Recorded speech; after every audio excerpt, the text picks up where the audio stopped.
E aí pessoal, sejam bem-vindos a mais um Formiga na Tela, o videocast semanal do site Formiga Elétrica, e dessa vez o assunto é a protoficção científica na literatura.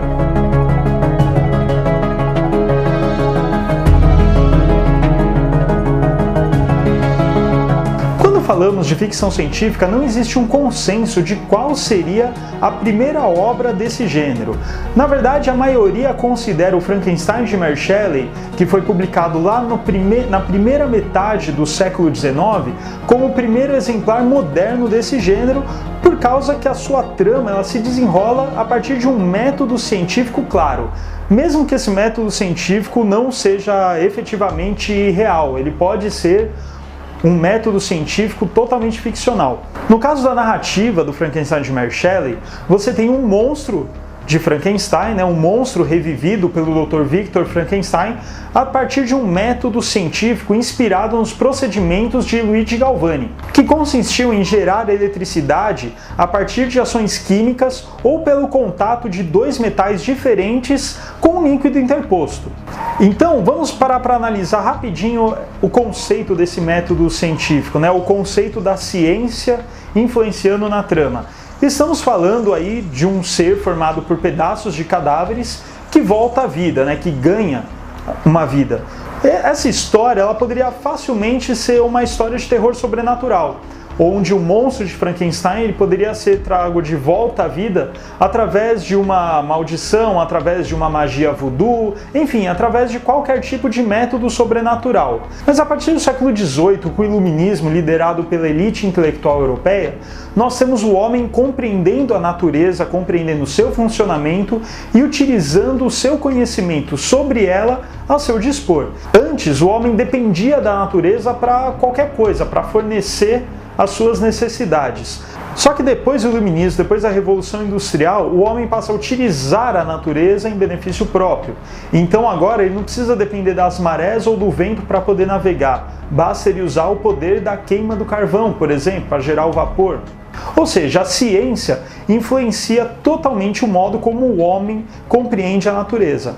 Dessa forma, Mary Shelley, ao invés de utilizar algo sobrenatural, algo do mundo dos espíritos, algo não tangível, utiliza a ciência, principalmente algo que estava em voga na época, a questão da eletricidade, para dar vida ao seu monstro.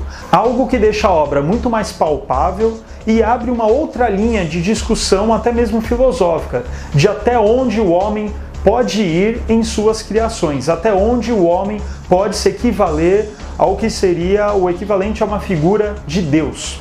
Agora, mesmo que a maioria considere o Frankenstein de Mary Shelley como a primeira obra de ficção científica, nós temos inúmeros exemplares anteriores, aliás, muito anteriores, que já flertam com vários conceitos que vemos hoje em dia em inúmeras obras da literatura, do cinema, de games, de quadrinhos de ficção científica. E para essas histórias, que mesmo que não use a ciência propriamente dita como mote principal de sua narrativa, ainda assim, muitos assuntos eles fazem parte desse mundo, eles fazem parte desse universo. E essas obras nós podemos dar a classificação de protoficção científica. E eu vou falar de algumas delas aqui.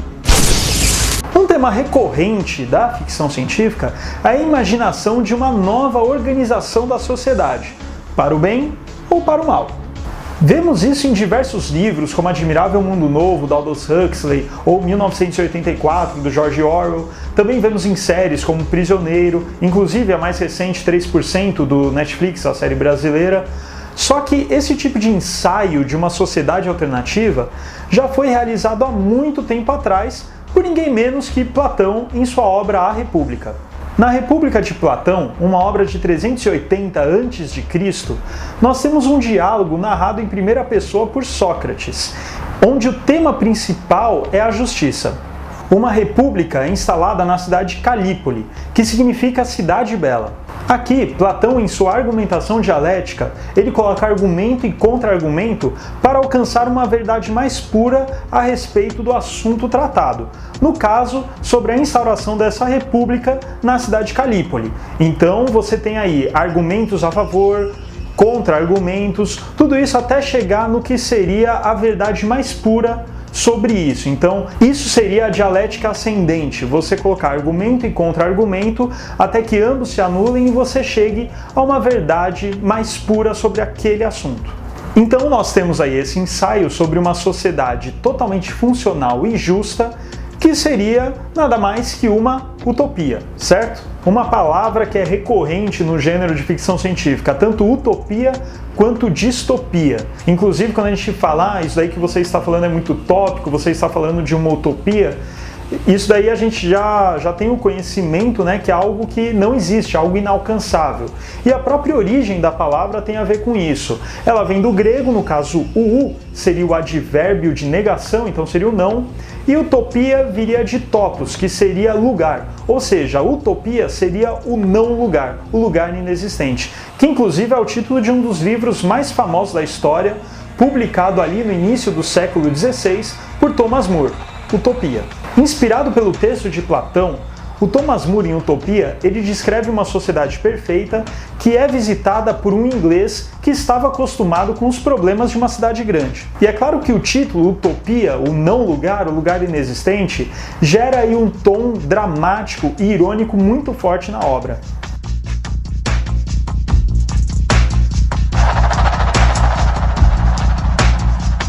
Outro tema utilizado na ficção científica, dessa vez com um caráter muito mais profundo e filosófico, é a questão de quão pequeno é o homem perante a vastidão do universo. É claro que esse assunto já foi tratado de diversas formas em textos extremamente antigos, até muitos de cunho mitológico e religioso. Mas temos esse tema trabalhado a partir de um viés mais científico a partir do início do século XVII. Lembrando que esse foi o século em que foi inventado o telescópio.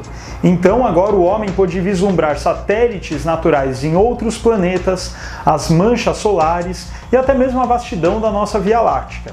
E é claro que esse novo olhar da astronomia iria deixar a marca na ficção científica. Como um ótimo exemplo, em 1608, temos a obra Somnium, que vem do latim sonho, do astrônomo e matemático alemão Johannes Kepler. Na narrativa, acompanhamos uma feiticeira e seu filho que, na companhia de um demônio, aprendem sobre a ilha Levânia, que seria a nossa Lua. E essa entidade, esse demônio, ele passa a descrever de maneira científica como é viver nesse ambiente lunar, descrevendo a diferença no tamanho dos planetas e a sua trajetória a partir dessa outra perspectiva. E essa descrição apurada da obra Somnium fez com que ninguém menos que Carl Sagan e Isaac Asimov considerassem o livro de Johannes Kepler como o primeiro exemplar de ficção científica. É claro que mesmo com nomes de peso como Carl Sagan e Isaac Asimov considerando a obra de Johannes Kepler como sendo a primeira obra de ficção científica, é algo muito complicado, pois o livro tem uma carga de fantasia muito grande, que é justamente a existência desse demônio, essa mãe feiticeira, sendo que só essa descrição possui uma acurácia científica. Então, pela trama não necessariamente depender desse método científico, então é muito complicado nós considerarmos ficção científica propriamente dita. Podemos dizer que é uma fantasia com diversos elementos de ficção científica, só que de uma maneira ainda muito incipiente. Por isso podemos classificá-la como proto-ficção científica.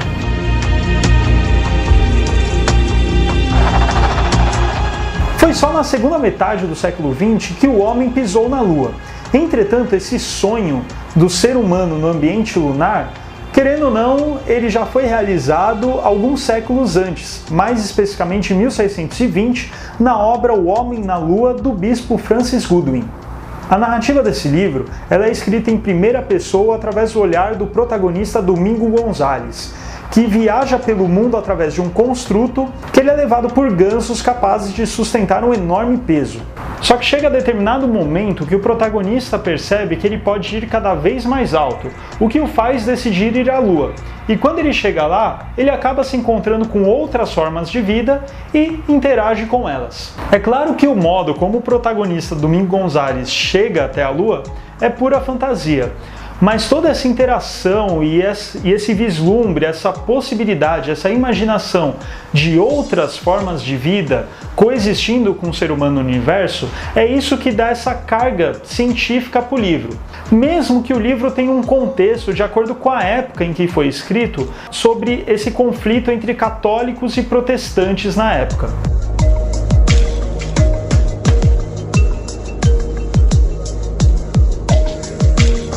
Avançando um pouco até o século XVIII, temos a obra Micrômegas, de 1752, que foi escrita pelo filósofo iluminista francês Voltaire. Como você já deve imaginar, o livro de Voltaire ele aborda diversas coisas, dentre elas essa questão de vida fora na Terra e também da própria pequenez humana perante a vastidão do universo. A narrativa segue o gigante Micrômegas, que decide vagar pelo cosmos. Durante essa viagem, ele acaba chegando no Sistema Solar, onde em Saturno encontra um outro gigante e depois ele vem até a Terra, onde é recepcionado por uma baleia. Aposto que você lembrou de Star Trek 4. E na Terra, Micrômegas, assim que encontra um ser humano, passa a discutir filosofia com ele, evidenciando os diferentes pontos de vista de cada raça.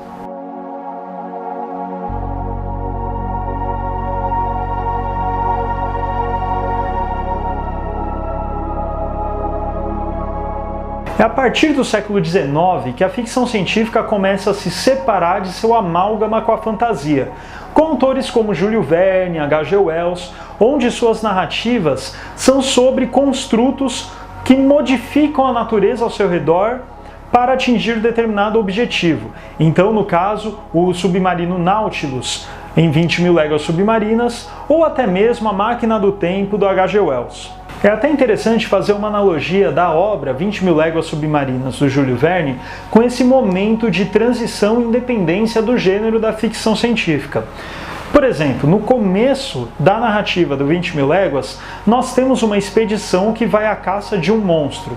A partir do momento que essa expedição alcança o seu alvo, eles percebem que não se tratava de um monstro, e sim de um construto, de uma máquina, que no caso é o submarino Nautilus, capitaneado pelo excêntrico Capitão Nemo. Então nós temos aí uma mudança muito simbólica, muito significativa, pois a superstição deu lugar à análise, o monstro deu lugar à máquina, né? A fantasia dando lugar à ciência. Então aí a gente vê uma separação muito clara do que seria algo pertencente ao gênero fantástico, o gênero da fantasia, e algo mais voltado para a ficção científica mais pura, sem depender de algo sobrenatural. Então é a partir do século XIX que a ficção científica se consolida como gênero. Por se tratar essencialmente do ser humano e não necessariamente sobre tecnologia e futuro, muitos autores antigos acabavam utilizando elementos que posteriormente seriam incorporados ao gênero já consolidado da ficção científica. Esses autores antigos, de Platão a Voltaire, eles não escreveram sobre máquinas que voam através do espaço sideral ou nem mesmo robôs que vão se voltar contra a humanidade. Mas algumas de suas obras, que podemos classificar como proto-ficção científica, creio não, foram a semente e fundamentaram os alicerces para outros grandes autores modernos que temos de ficção científica, Isaac Asimov, Arthur C. Clarke e até mesmo Philip K. Dick. A ficção científica é um gênero que afeta cada indivíduo de uma maneira diferente.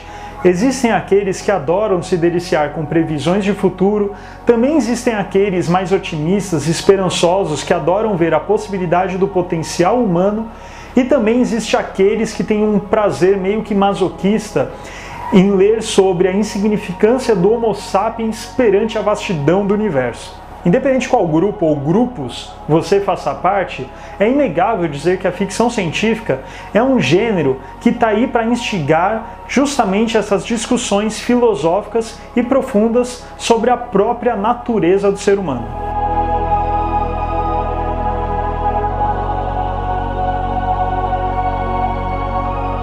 Então é isso, pessoal. Essa daqui foi apenas uma breve introdução ao tema protoficção científica. Se quiser saber mais sobre esse e outros assuntos relacionados à literatura, cinema, quadrinhos, games, basta ir no nosso site formigaelétrica.com.br, siga a gente nas redes sociais, deixe aqui nos seus comentários sugestões, elogios, críticas. Se quiser mandar um e-mail para a gente, basta mandar no natela@formigaelétrica.com.br. E é isso, até semana que vem.